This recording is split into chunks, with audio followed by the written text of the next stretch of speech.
चलिए 15 समाप्त हो गया था ना।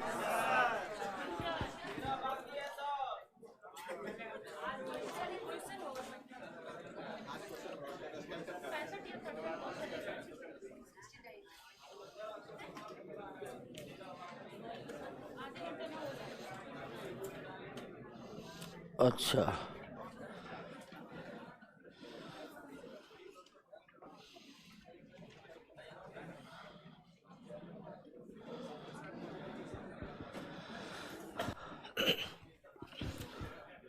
आइए पहला प्रश्न पर आइए। जैव विकास यानी कि इवोल्यूशन, ठीक है। जैव विकास यानी कि इवोल्यूशन, और इसको कर्म विकास भी कहते हैं, ठीक है। इसको और किस नाम से जानते हैं? कर्म विकास, जो भी आप कह लीजिए। तो जैव विकास को सर्वप्रथम किसने समझाया? तो जैव विकास को सर्वप्रथम किसने समाया? लेमार्क ने। जीन बैप्टिस्ट लेमार्क पूरा नाम था, लेमार्क के नाम से ही प्रसिद्ध है। तो जैव विकास का या कर्म विकास का पहला जो सिद्धांत आया था वो लेमार्क का ही आया था, और सबसे मान्य सिद्धांत जो है वो डार्विन का है। नेक्स्ट, लेमार्क के कर्म विकास का सिद्धांत किस पुस्तक में प्रकाशित हुआ था? बड़ी आसान प्रश्न है। फिलोसफिक जूलॉजिका में प्रकाशित हुआ था, और यह पुस्तक 1809 ईस्वी में प्रकाशित हुई थी। यह भी याद रखना बहुत जरूरी है, 1809 ईस्वी में प्रकाशित हुई थी। लेमार्कवाद का मूल सिद्धांत क्या है?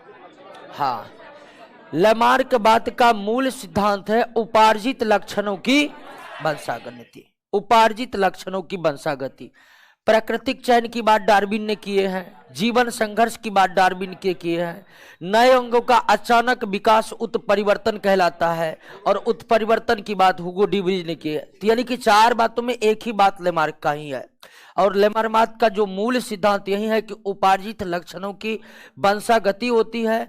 करोड़ों पीढ़ियों तक वंशागति होने के बाद एक नई जाति की उत्पत्ति हो जाती है। नेक्स्ट, निम्नलिखित में कौन सा कथन लेमार्कवाद से संबंधित नहीं है?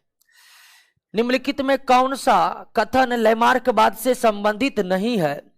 तो पहला है, जीवन के अंदर की शक्ति से विभिन्न अंगों की वृद्धि करती है। बिल्कुल ये लेमार्क का कथन है। परिवर्तित वातावरण का जंतुओं पर अप्रत्यक्ष प्रभाव पड़ता है और इससे नई आवश्यकताएं उत्पन्न होती है। ये भी लेमार्क का है।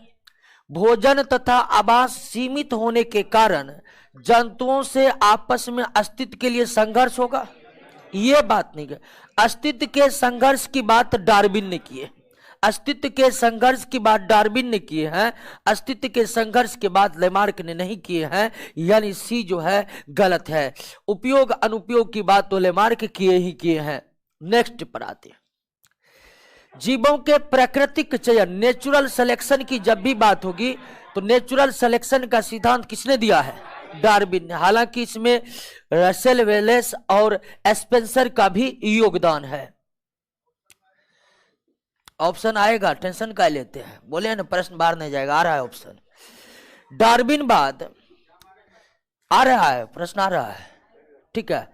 आपका जो भी प्रश्न सेट करेगा हमसे ज्यादा योग्य होगा, है वो। आपको जो भी प्रश्न देगा उसी अनुसार से उत्तर देना है। अब प्रश्न इससे बाहर नहीं जाएगा, आप टेंशन नहीं लीजिए। 6 नंबर, डार्विन बाद या प्राकृतिक चुनाव बाद में निम्नलिखित में कौन सा सिद्धांत इससे संबंधित है? डार्विनवाद में विभिन्नता की सर्वव्यापकता थी। उपयोग अनुपयोग डार्विनवाद का नहीं है, लेमार्कवाद है। अस्तित्व के लिए संघर्ष भी डार्विनवाद है। योगतम की अतिजीवता भी डार्विनवाद है। उपार्जित लक्षण लेमार्कवाद है। उपयोगी विभिन्नताओं की वंशागति भी डार्विनवाद है। तो डार्विनवाद 1 3 4 6 1 3 4 6 डार्विनवाद है, जबकि 2 और 5 लेमार्कवाद है। नेक्स्ट, निम्नलिखित में कौन एक डार्विन के प्राकृतिक चयन सिद्धांत में नहीं है? ये अंगों की उपयोग अनुपयोग की बात लेमार्क ने किए है ना, ये डार्विन ने किए हैं। डार्विन योगतम की उत्तरजीविता की बात किए हैं, अस्तित्व के संघर्ष की बात की है, प्रजनन की तेज दर की बात की है, लेकिन अंगों के उपयोग अनुपयोग की बात जो है यह डार्विन ने नहीं की है, यह लेमार्क ने की है। जीवों में आपस में संघर्ष होने के क्या कारण है, या अस्तित्व के संघर्ष होने के क्या कारण है? तो अस्तित्व के संघर्ष होने का पहला कारण प्रजनन की तेज दर होना है। दूसरा कि भोजन और आवास क्या है, सीमित है, लेकिन प्रजनन की तेज दर होने के कारण ही उनके बीच अस्तित्व के लिए संघर्ष या आपस में संघर्ष छिड़ जाता है। उत्परिवर्तन का सिद्धांत के वास्तविक जन्मदाता कौन है? हुगो डी ब्रिज है। हुगो डी ब्रिज है। प्राकृतिक चयन सिद्धांत को स्थापित करने में किस वैज्ञानिक ने अपना योगदान दिया है? ठीक है, डार्विन ने भी दिया हुआ है और रसेल वेलेस और स्पेंसर ने भी दिया है। आ गया ऑप्शन आए तो यहां क्या मारेंगे? डी मारेंगे। क्लियर? क्या हुआ बोलिए। 11 नंबर समरूप अंग। समरूप अंग होते हैं, इस प्रश्न में कोई दिक्कत नहीं ना? हाँ, तो जब इस तरह का ऑप्शन आए तो इस तरह का आंसर देना है। समरूप अंग क्या होते हैं? कार्य में समान। समरूप अंग कार्य में समान होते हैं और समरूप अंग निकटगामी विकास को दर्शाते हैं, और समरूप अंग ये भी दर्शाते हैं कि समरूप अंग वाले जीवों के पूर्वज एक नहीं था बल्कि अलग अलग था। क्या रचनाकार दोनों में कैसे समान होगा? कहां रहते हैं जी, बेहोश होकर बोलते हैं। आइए, कीट पक्षी चमगादड़ के पंख क्या है? समरूप अंग है, क्योंकि इनके कार्य समान है लेकिन रचना क्या है? अलग अलग है। नेक्स्ट, मेढक घोड़े और मानव के अग्रपाद क्या है? समजात अंग है। क्या है? समजात अंग है। मेढक घोड़े और मानव के अग्रपाद या पश्चपाद क्या है? समजात अंग है। समजात अंग क्या होते हैं? रचना में समान। कभी कभी दे देता है रचना की जगह आंतरिक रचना, तो उसमें धरफराना नहीं है। रचना दे कि आंतरिक रचना दे, सब में समान होते हैं। हाँ, लेमार्क की प्रसिद्ध पुस्तक फिलोसफिका जूलॉजी का 1809 में प्रकाशित हुई थी। 1809 में प्रकाशित हुई थी। निम्नलिखित में कौन सा सिद्धांत उद विकास की व्याख्या के लिए डार्विन द्वारा प्रतिपादित नहीं किया गया है? तो डार्विन के द्वारा प्रतिपादित नहीं किया गया है। अचानक बलाबाद उत्परिवर्तन में हुआ है। ठीक है, अचानक एवं विच्छिन्न रूप से जीवन की उत्पत्ति की बात उत्परिवर्तन के सिद्धांत में किया गया है, और उत्परिवर्तन का सिद्धांत हुगो डी ब्रिज का है, उत्परिवर्तन का सिद्धांत डार्विन का नहीं है। नेचुरल सिलेक्शन द्वारा ओरिजिन ऑफ लाइफ। देखिए, जब बात नेचुरल सिलेक्शन है तो नेचुरल सिलेक्शन में हम आंसर देंगे किसका? ये पुस्तक जो है ये ओपेरिन का है, लेकिन ओरिजिन ऑफ लाइफ यहां पुस्तक की बात जो नेचुरल सिलेक्शन लेकर किया गया है, तब इसका आंसर क्या होता है? डार्विन होगा। तो ध्यान रखिएगा कि जब दे दे कि नेचुरल सिलेक्शन द्वारा ओरिजिन ऑफ लाइफ पुस्तक किसने लिखी है, तब आप क्या मारिएगा? डार्विन मारिएगा। और जब सीधे सीधे पूछेगा कि ओरिजिन ऑफ लाइफ पुस्तक किसने लिखा है, तो ये क्या हो जाएगा? ओपेरिन है। इसलिए दोनों प्रश्न बगल में है कि किसी भी तरह का ध्यान नहीं भटकना चाहिए। ध्यान दीजिएगा, नेचुरल सिलेक्शन द्वारा ओरिजिन ऑफ लाइफ पुस्तक किसने लिखी है? चार्ल्स डार्विन ने लिखी है। और ओरिजिन ऑफ लाइफ पूछेगा तब क्या मारना है? ओपेरिन मारना है। कोई कंफ्यूजन नहीं। विकास की दशा मुख्यतः किसके द्वारा निश्चित होती है? तो मुख्यतः तो विभिन्नता के द्वारा होती है, लेकिन ऑप्शन इनमें से सभी वाला है तो यही आंसर होगा, डी होगा। अगर ये नहीं रहता तो तब हम आंसर क्या मारते?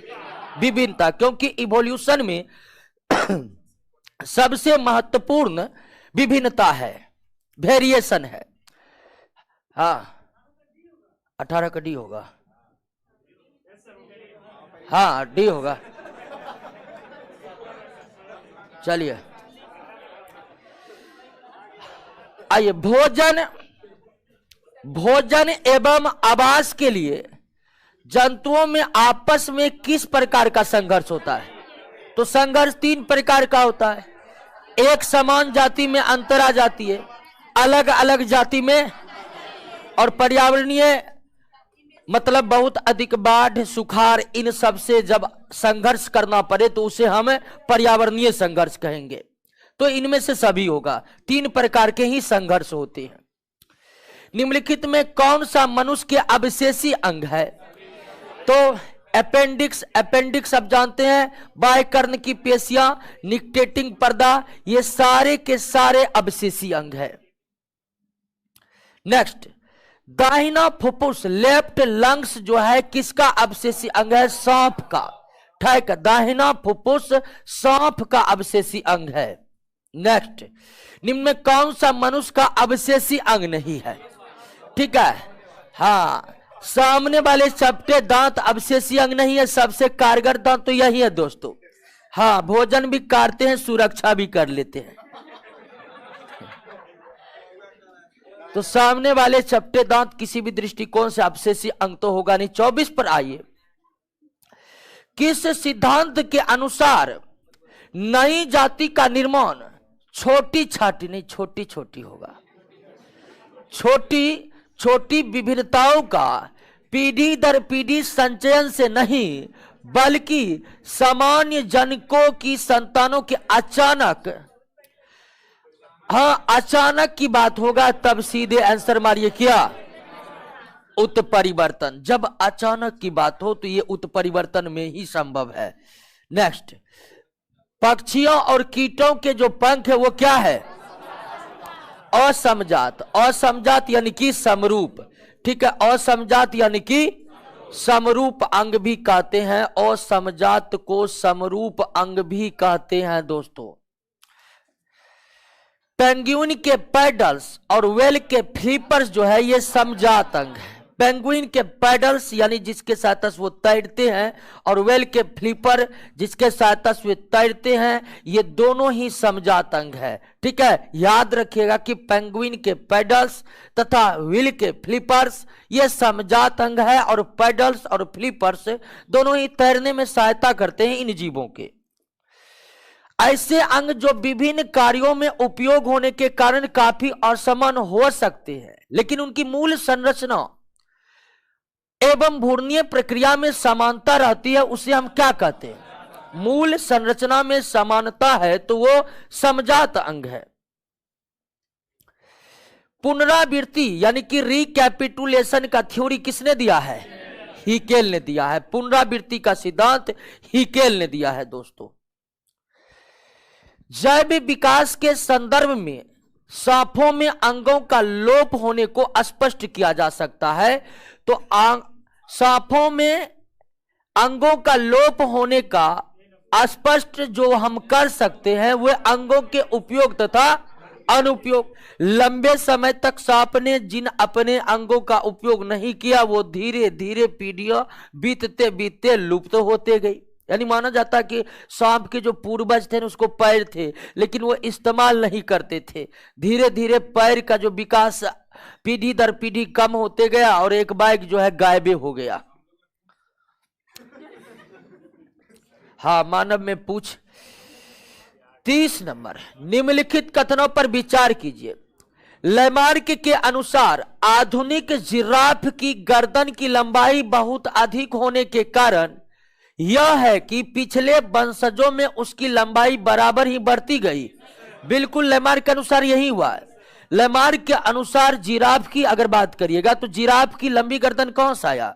तो लंबे समय तक उसके पूर्वज गर्दन का इस्तेमाल किए बहुत ज्यादा, तो धीरे धीरे पीढ़ी दर पीढ़ी गर्दन का विकास होते गया और अंत में इतना हुआ कि जिराफ बन गया दोस्तों। तो ये सही है। लैमार्क के अनुसार जिराफ के लंबी गर्दन का कारण यही है कि पिछले वंशजों में उसकी लंबाई बराबर ही बढ़ती गई क्योंकि गर्दन का ज्यादा से ज्यादा इस्तेमाल होता गया। लेकिन डार्विन का कहना है कि डार्विन के अनुसार अस्तित्व के संघर्ष के पश्चात, बिल्कुल अस्तित्व की संघर्ष की बात ही डार्विन की है, तो डार्विन के अनुसार अस्तित्व के संघर्ष के पश्चात केवल लंबी गर्दन वाले जिराफ ही कायम रह गए। यानी कि जिराफ का जो उदय हुआ इस पृथ्वी पर उसमें डार्विन का कथन ये है, लेमार्क का कथन ये है, और दोनों ही कथन सही है, दोनों ही कथन सही है। ऑनलाइन में सब गलत आंसर दे रहा है। अच्छा, गलत दे रहा है तो कोई दिक्कत, दे रहा ना जी, और उसके बाद जब बता रहे हैं तो उसको सही कर लेना है क्या। अफ्रीका मानव का सबसे निकट संबंधी कौन है? गोरिल्ला है, गोरिल्ला सबसे निकट संबंधी, गोरिल्ला, गोरिल्ला। विकास का कच्चा माल किसे कहते हैं? विभिन्नताओं को कहते हैं, वेरिएशन को कहते हैं। पीढ़ी दर पीढ़ी वेरिएशन ही जमा होते होते विकास विभिन्नताएं कहलाता है। मनुष्य का सबसे पुराना पूर्वज है ड्रायोपिथेकस, ड्रायोपिथेकस, लेकिन ड्रायोपिथेकस ऑप्शन में है नहीं। ड्रायोपिथेकस के बाद सबसे पुराना पूर्वज रामापिथेकस। मानव के विकास के क्रम का जीवाश्म जो रिकॉर्ड प्राप्त हुए हैं वो नोट्स में दिया हुआ है। सबसे पुराना पूर्वज मानव का ड्रायोपिथेकस, ड्रायोपिथेकस के बाद रामापिथेकस, रामापिथेकस के बाद ऑस्ट्रेलियोपिथेकस, ठीक है।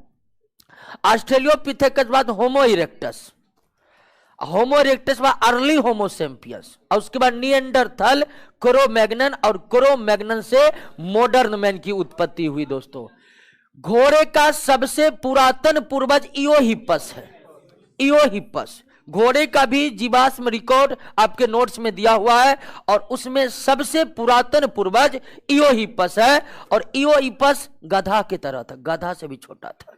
धीरे धीरे बढ़ते बढ़ते बढ़ते बढ़ते करोड़ों पीढ़ियों के बाद ये घोड़ा बना है। आइए 35 नंबर, प्रकृति योग्यतम और अनुकूल विभिन्नता वाले जीव को चुन लेती है। मतलब प्राकृतिक चयन की बात की जा रही है। मतलब किसकी बात की जा रही है? डार्विन की। चुनने की बात प्राकृतिक चयन, और प्राकृतिक चयन यानी कि डार्विन। लेमार्क बात का खंडन करने वाले जर्मन वैज्ञानिक जिन्होंने चूहे की पूंछ पर प्रयोग किया, तो वे कौन थे? वाइजमान थे। यानी चूहे का पूंछ काटा था और 21 पीढ़ी तक काटते रह गया। आइए दोस्तों, योजक करी से यह प्रश्न है, आर्कियोप्टेरिक्स के संबंध में निम्नांकित में कौन सा कथन सत्य है? आर्कियोप्टेरिक्स यह एक जीवाश्म है, बिल्कुल आर्कियोप्टेरिक्स जीवाश्म है। इसके जबड़े में दांत तथा उंगलियों में नख थे, यह भी सही है। इसमें डायने तथा पर या पंख विद्यमान थे, बिल्कुल सभी, इनमें से सभी। और यह पक्षी और सरीसृप के बीच, सरीसृप और पक्षी के बीच का योजक करी है। एकिडना एक योजक करी है, सरीसृप और स्तनधारी के बीच का। एकिडना विलुप्त करी नहीं है। इससे पहले जो आर्कियोप्टेरिक्स पढ़े थे, आर्कियोप्टेरिक्स विलुप्त करी भी है, क्योंकि वो विलुप्त हो चुके हैं, और विलुप्त करी होने के साथ साथ आर्कियोप्टेरिक्स योजक करी भी है। तो कई ऐसे योजक करी है जो विलुप्त करी हो चुके हैं, अर्थात वो धरती पर अब पाए नहीं जाते हैं। आर्कियोप्टेरिक्स योजक करी के साथ साथ विलुप्त करी भी है, लेकिन एकिडना आज भी पृथ्वी पर वर्तमान है। एकिडना विलुप्त करी नहीं है, एकिडना योजक करी है, और सरीसृप स्तनधारियों के बीच का योजक करी है। निम्नलिखित में कौन एक फुफ्फुस मत्स्य यानी कि अंग्रेजी में लंग्स फिश है जो पश्चिम अफ्रीका में मिलता है? तो प्रोटोप्टेरस, प्रोटोप्टेरस। ये सब रट्टा मार क्वेश्चन है, आपको याद करना पड़ेगा डायरेक्ट की। लंग्स फिश फुफ्फुस मत्स्य जो पश्चिम अफ्रीका में मिलता है, प्रोटोप्टेरस है। एक ही प्रजातियों के बीच में आपस प्रजनन क्या कहलाता है? अंतर प्रजनन। अब भिन्न भिन्न जातियों के बीच होने वाले अप्राकृतिक प्रजनन को क्या कहेंगे? अंतर प्रजनन कहेंगे। जाति उद्भवन स्पेसिफिकेशन की संभावना किसमें नहीं होती है? अलैंगिक जनन और स्वपरागन उत्पन्न जीवों में जाति उद्भवन की संभावना नहीं रहती है, क्योंकि अलैंगिक जनन और स्वपरागन में विभिन्नताएं उत्पन्न नहीं होती, और विभिन्नताएं जब उत्पन्न नहीं होगा तो फिर जाति उद्भवन की संभावना नहीं पाई जाएगी। दोस्तों, ब्रह्मांड लगभग 20,000 करोड़ वर्ष पुराना है। 20,000 करोड़ वर्ष पुराना है दोस्तों हमारा ब्रह्मांड। जीवन की प्रथम कोशिका आज से 2000 मिलियन वर्ष पूर्व, कितना? 2000 मिलियन वर्ष पूर्व, 2000 मिलियन वर्ष पूर्व इस पृथ्वी पर आया था। और 2000 है नहीं, इसलिए आंसर क्या होगा? इनमें से कोई नहीं। 2000 मिलियन वर्ष पूर्व। आगे बढ़ा। डीएनए अनुक्रम के तुलनात्मक अध्ययन द्वारा, डीएनए अनुक्रम, डीएनए में नाइट्रोजन बेस होते हैं जी, ठीक है, एडेनिन थायमिन से जुड़ा होता है, साइटोसिन ग्वानिन से जुड़ा होता है। तो डीएनए अनुक्रम का मतलब डीएनए के नाइट्रोजन बेस के अनुक्रम की बात हो रही है। तो डीएनए अनुक्रम के तुलनात्मक अध्ययन द्वारा किसी जीव के पूर्वजों की खोज क्या कहलाता है? तो आणविक जाति वृत्त कहलाता है। पारिभाषिक शब्द है, याद करिएगा। डीएनए अनुक्रम के तुलनात्मक अध्ययन द्वारा किसी जीव के पूर्वजों की खोज आणविक जाति वृत्त कहलाता है। नेक्स्ट, पृथ्वी पर डायनासोर कब समाप्त हो गए? 65 मिलियन वर्ष पूर्व समाप्त हो गए। 65 मिलियन वर्ष पूर्व समाप्त हो गए। होमो इरेक्टस जो मानव के विकास के क्रम की विभिन्न अवस्था है, तो होमो इरेक्टस की दिमागी क्षमता 900 सीसी का था। क्लियर? 900 सीसी का। निएंडरथल मानव का मस्तिष्क का आयतन कितना था? हाँ, 1400 सीसी था। सेंटीमीटर क्यूब, आयतन सेंटीमीटर क्यूब में है। क्लियर है? क्रम विकास का सबसे महत्वपूर्ण परमाणु कौन है? जीवाश्म। पहला महत्वपूर्ण परमाणु अवशेषी अंग, अवशेषी अंग से भी ज्यादा योजक करी, और डायरेक्ट गवाह पेश किए थे किसको? जीवाश्म को।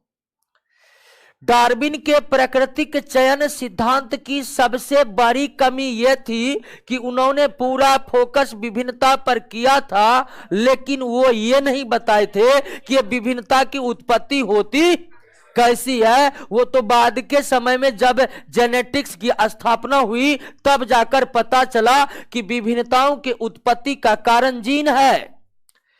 इनमें कौन जीवाश्म की आयु गणना की आधुनिक विधि नहीं है?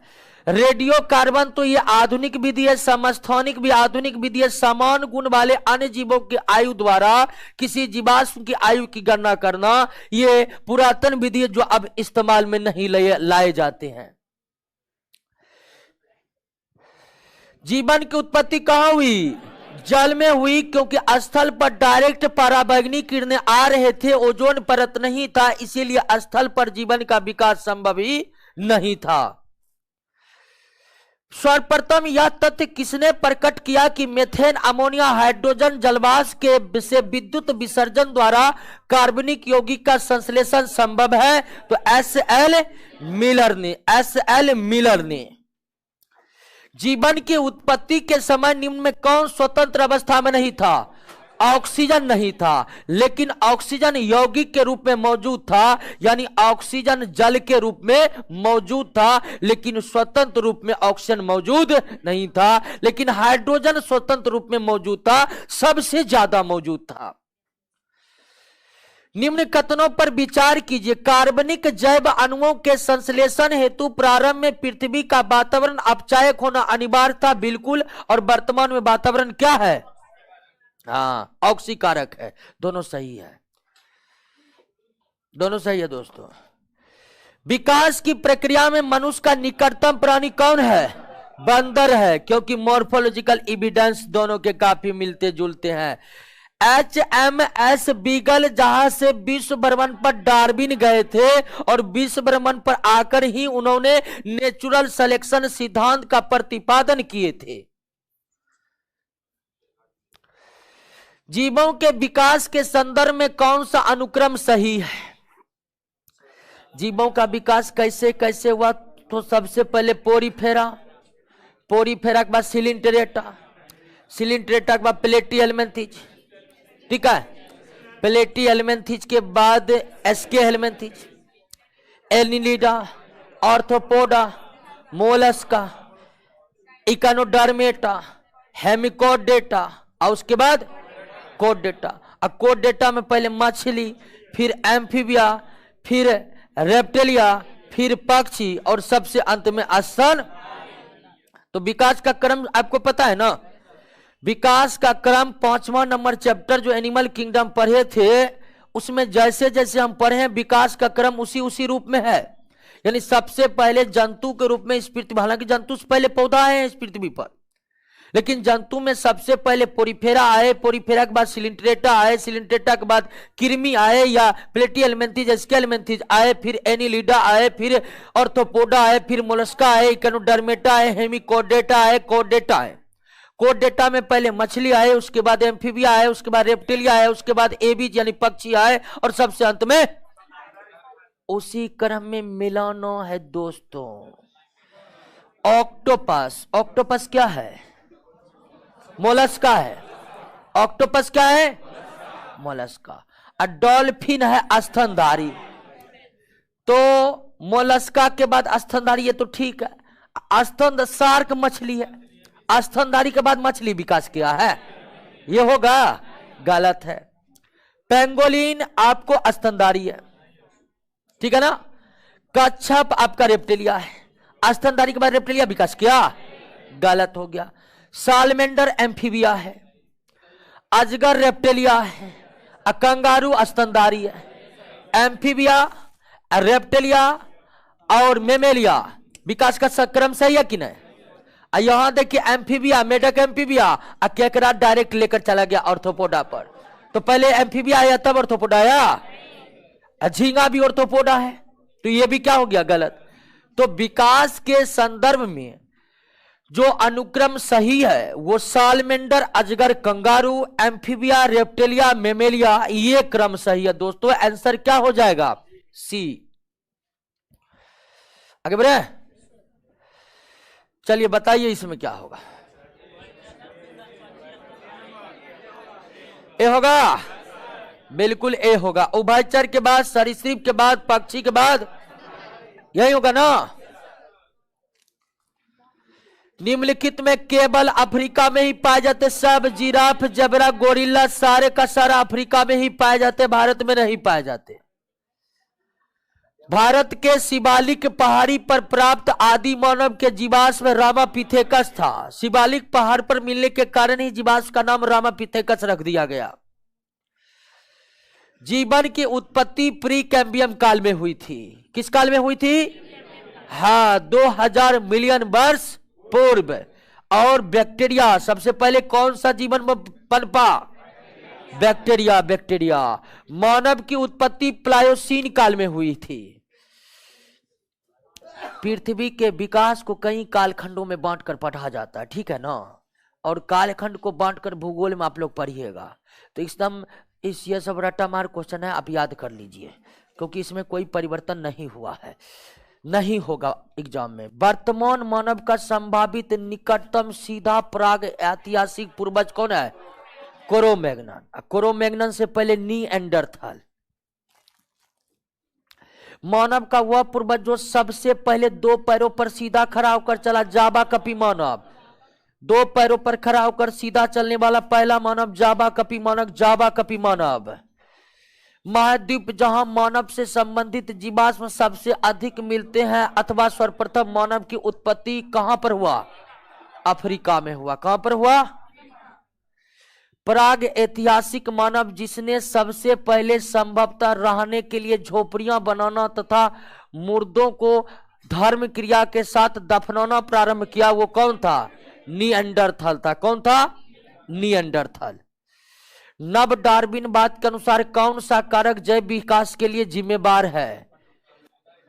हाँ, तो प्राकृतिक चयन और उत्परिवर्तन। यानी नव डार्विनवाद में उत्परिवर्तन को भी जोड़ा गया है। अब प्राकृतिक चयन तो डार्विनवाद है, नव डार्विनवाद में उत्परिवर्तन एवं प्राकृतिक चयन। विज्ञान के किस शाखा में भूगर्भ विज्ञान और जंतु विज्ञान का समागम है? आर्कियोलॉजी में है। किसमें है? आर्कियोलॉजी। निम्न घटनाओं पर विचार कीजिए। विकास का क्रम पूछ रहा है जी। तो कीट ऑर्थोपोडा है सबसे पहले। कवच वाले जीव मोलस्का होते हैं। कवच वाले जीव कौन होते हैं? तो ये ऑर्थोपोडा, मोलस्का, सरीसृप, स्तनधारी। 2 3 1 2 3 1 4 2 3 1 4। चलिए दोस्तों खत्म हो गया। बोलिए ऑनलाइन वाले दोस्तों साहब, कोई दिक्कत नहीं, खत्म हो गया। इसके बाद क्या है? इन्वायरमेंट है। इन्वायरमेंट पर आइए, इन्वायरमेंट करवाएंगे। आ रहे हैं, फिर लिंक अप टूट जाएगा। इन्वायरमेंट से काफी चीज लिंक है। आइए इन्वायरमेंट पर। स्केलेटन नहीं पढ़ाएंगे तो कोई ऐसा थोड़े कि नहीं पढ़ाएंगे, पढ़ाएंगे। आइए इन्वायरमेंट पर आइए।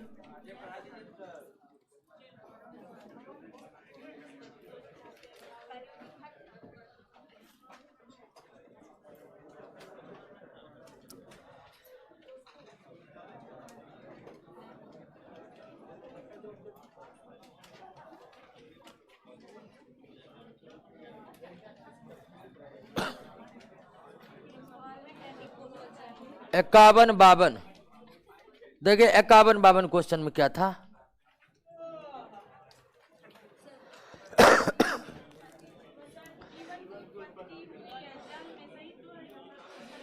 अरे जीवन की उत्पत्ति जल में हुई है, क्योंकि स्थल पर ओजोन परत उस समय नहीं था।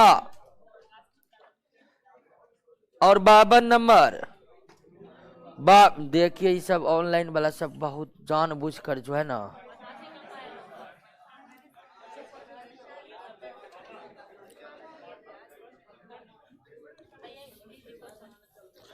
चलिए 42 का दीजिएगा कोई ऑनलाइन वाला सब आंसर। 42 का क्या होगा?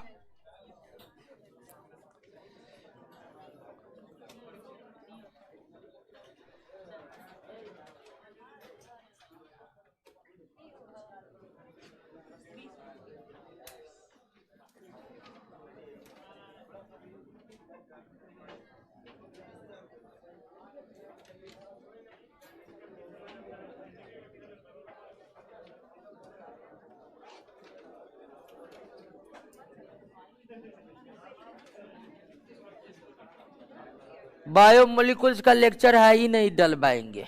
बायोमोलिकुल्स नहीं पढ़ाते, केवल क्वेश्चन करवाते हैं। 42 का ए होगा, बिल्कुल सही है। 42 का ए होगा। 58 का कोई आंसर मारिएगा।